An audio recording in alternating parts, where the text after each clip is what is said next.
चंबड़ में सिंधारी कमेटी पारां मुतालबनि जी मञता लाइ 6 ॾींहं बि एहतजाज जारी रखियो वियो।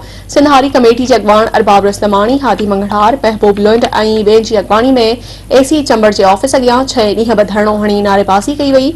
उन मौक़े ते अॻवाननि मीडिया सां ॻाल्हाईंदे चयो त टंडोलायार में आयल तबाही जा ज़िम्मेवार डीसी टंडोलायार, असिस्टेंट कमिश्नर चंबड़ ऐं तक जा चूंडियल नुमाइंदा आहिनि। नाअहली ऐं लापरवाही कंदड़ कामरनि ऐं चूंडियल नुमाइंदनि ख़िलाफ़ कार्रवाई ताईं एहतजाज जारी रहंदो।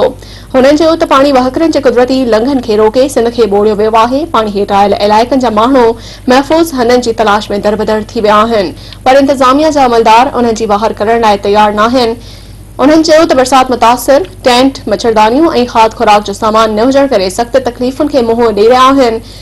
बीमारियूं पखिड़जण बावजूदि इंतज़ामिया जे अमलदारनि मुतासिरनि खे सिहत जूं सहूलियतूं बि फ़राहम न आहिनि कयूं, जंहिं सबबि वधीक इंसानी जानियूं दाव ते लॻी वयूं आहिनि।